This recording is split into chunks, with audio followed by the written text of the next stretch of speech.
Hello everyone, so in this video I am going to tackle about a literary piece titled King Oedipus written by Sophocles. So the first question here is, what makes the literary piece a significant contribution to the world? So the literary piece titled King Oedipus is a significant contribution to the world because it is an ancient Greek tragedy by Sophocles that has withstood the test of time and is still widely studied and discussed today. The story of King Oedipus is a timeless classic about fate, the search for truth, and the power of the human spirit. The tragedy of King Oedipus has been interpreted in different ways throughout the centuries, but its core themes remain the same.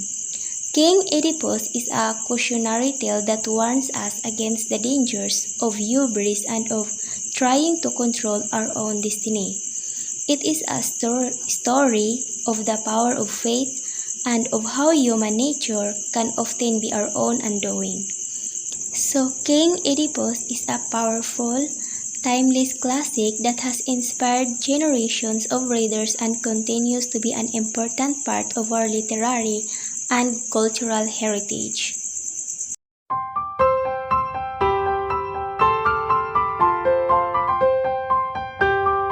So the summary of this literary piece titled King Oedipus. First is, King Oedipus is a tragedy written by Sophocles in which Oedipus, the protagonist, is doomed to fulfill a prophecy of killing his father and marrying his mother.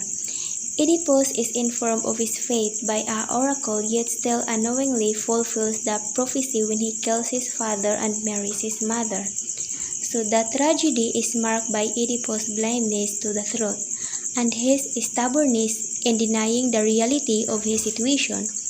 As Oedipus learns of his true identity and the prophecy that he has fulfilled, he is filled with remorse and guilt. The story is further complicated by the fact that Oedipus unknowingly killed his own father and married his own mother. The play is a classic example of the power of faith and the consequences of denying truth. So the play is filled with irony as Oedipus is the one responsible for uncovering the truth behind the murder of King Laius, yet is the same person who unknowingly committed the crime. Throughout the play, Oedipus' pride and stubbornness prevent him from acknowledging the truth of his actions and the prophecy that has been fulfilled. In the end, Oedipus accepts his fate and self-inflicted punishment, which is banishment from Thebes. So King Oedipus is an example of the tragedy of a man who is enslaved to his own destiny and pays a heavy price for his ignorance and pride.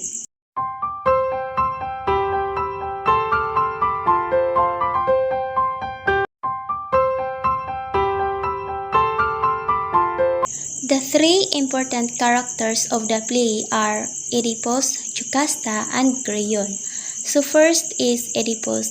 He is the central figure of the story and the titular king of Thebes. He is a proud and stubborn ruler who seeks to discover the cause of the plague that has befallen his city. Next is Jocasta. She is Oedipus' wife and the mother of his 4 children. She is a wise and strong-willed woman who initially tries to calm Oedipus' fears and prevent him from uncovering the truth. The third one is Creon. He is Oedipus' brother-in-law and the uncle of his 4 children. He is a wise and loyal advisor who ultimately reveals the truth about Oedipus' parentage. The play takes place in the city of Thebes, an ancient Greek city-state. Thebes is a bustling city, full of life and activity. So the play takes place in the palace of Oedipus, where all the action and dialogue occurs. The main theme of King Oedipus is the power of fate and consequence. Oedipus is a tragic hero who is doomed to suffer because of a prophecy that was made about him when he was born. So despite his best efforts to avoid his fate, he is unable to do so and must come to terms with his destiny. The plot of the play is the play begins with Oedipus, the king of Thebes, seeking to discover the cause of the plague that has befallen the city. He sends his brother-in-law Creon to consult the oracle at Delphi in search of answers. When Creon returns, he reveals that the plague is a punishment from the gods for the murder of the former king Laius. Oedipus is determined to find the killer and bring them to justice. With the help of the blind prophet Tiresias, Oedipus discovers that he is the killer and the son of Laius. Oedipus is horrified by this revelation and blinds himself in grief. He is then exiled from Thebes and the play ends with Oedipus wandering in despair.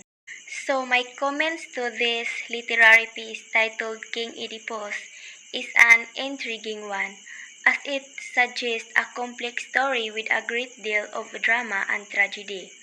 So it is a classic story of fate and the consequences of one's actions, and the title serves as a reminder of the moral and ethical lessons to be learned from it.